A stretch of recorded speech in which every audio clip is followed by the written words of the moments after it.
All right. Good day, ladies and gentlemen. Thank you for joining me on this great episode of your favorite political talk show, The Truth with Ben Jokes. Now, at this point, it is pure evil to have any ordinary Nigerian still supporting the APC or this administration. There is a clear difference between failure that comes from not knowing what to do and failure that comes from a deliberate agenda to inflict pain on the people. This administration has combined both. Wait a minute. If you don't know the right thing to do and someone tells you, why not go ahead and do it if truly you want the good of the people? When TINUBU presented CARDOSO to the Senate as his proposed CBN governor, Senator Adams Oshomole stood up and analyzed CARDOSO's CV, showing the whole world that CARDOSO had previously destroyed 3 banks. He managed 3 banks in the past, collapsed them. How do you make a man whose CV shows that 3 banks had collapsed under him the CBN governor? But Akpabio and co went ahead and confirmed Tinubu's nomination of CARDOSO. Since then, the economy has gone from terrible to a disaster. CARDOSO then began a trend, of jacking up interest rates in Nigeria. He said it was his own way of fighting inflation.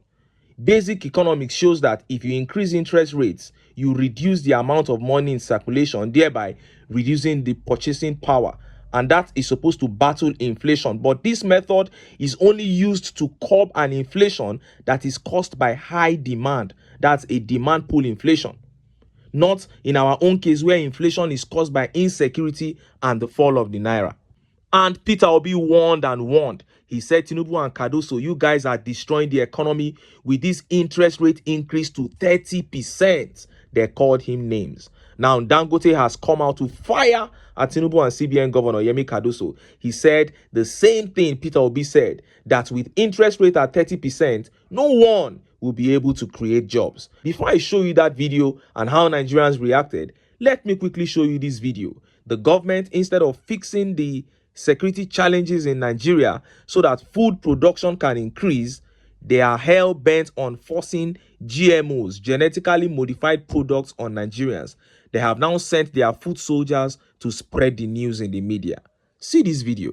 I'm excited that we're embracing technology. I'm excited when you look at it from a farmer's perspective, because there are 2 sides to this, consumer and a farmer.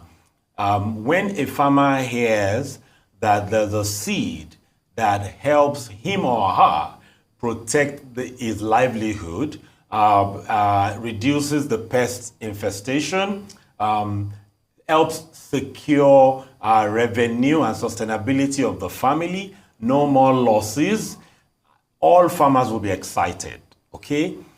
So when you look at the consumer, especially the elites who are traveled or exposed, they talk a lot about data that they've read, not necessarily facts and truth. So bottom line is the average farmer in the country, looking at what we have all gone through in the last 3-4 years, is excited. I am not for, neither am I against it. I will eat GMO foods at any point in time. I can say you and I, and most of the elites, have been consuming GMO for well over 15 years, in fact 20. And so a lot of the things coming out are not facts, real facts and truth. So yes, for any new technology, none of us is carrying Nokia 3310 around. We're going with our iPhones and Android phones to be able to do new things. So bottom line for me is, with the delicate food security challenges that we have, we may need to embrace GMO. The negative things people are talking about is what has happened like 30, 50 years ago that's been taken care of. Okay, so I'm excited of the technology for food security in Nigeria. At the same time, GMO also gives us a choice. Many people are focusing too much, saying, oh, there's a challenge with it. But because there's GMO, that's why organic is also going higher. So there's choice here now. Thank you. You heard that. First of all, let me set the record straight by saying farmers are not excited about GMOs. What farmers need more than GMO seeds is their lives. That doesn't mean much to you, does it? Your party destroys the security situation of the country, make farmers flee their farms, and the next thing is you want to bring mutated seeds and species of livestock to us. What kind of evil is this? And he's saying that the issues with GMOs are issues of 30 years ago, they have been dealt with. That is not true.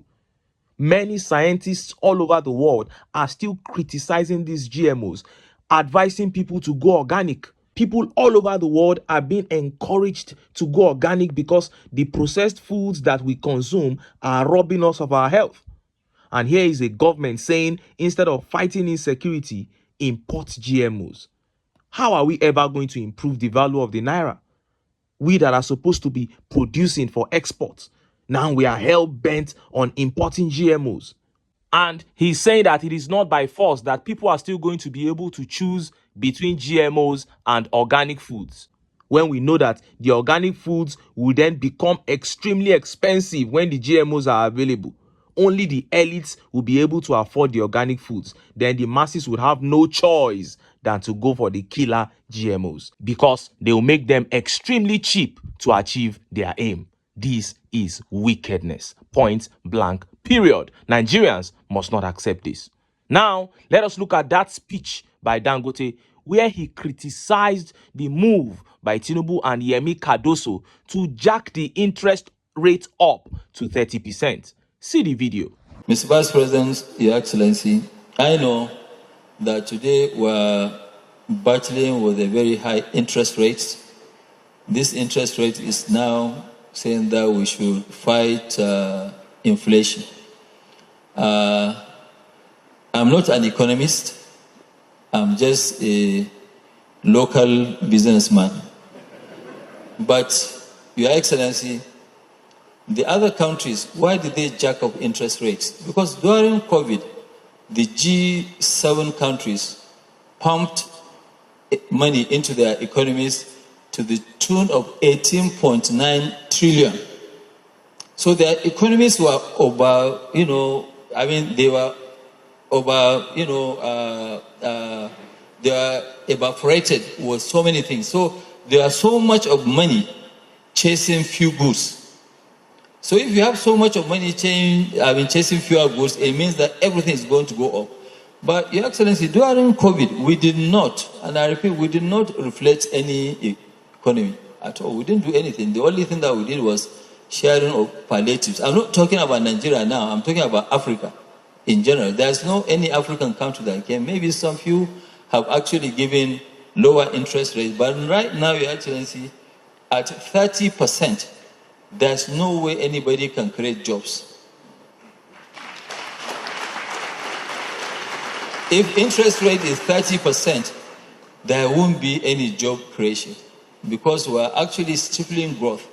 So interest rate can remain 30, but then no growth will happen unless that interest rate goes down. You heard that. He said interest rate can remain 30%, but no growth will happen unless that interest rate goes down. That is a way of telling them straight to their faces that you know what you are doing. In other words, you are stunting the economy. You are depriving the economy. Put differently, you are suffocating the economy. You are killing the growth of the economy. So don't tell us that you are working. You can do whatever you want because you feel you are in power. But this is the result of what you are doing. This is the negative impact on the economy. And Peter Obi said this months ago. Now Dangote is re-echoing it. And go and check the numbers. Growth has been truncated in every aspect of the economy. Businesses are dying nationwide. And look at how Nigerians reacted. Look at some of the tweet reactions. And this tweet here says, how can you fix interest rate at 30% for Christ's sake? This government is killing companies. Something needs to be done. We can't continue to run like this. If all the companies close down, there will be no jobs. And Bankole here says, you guys have problem. Interest rate in Nigeria now is 30%.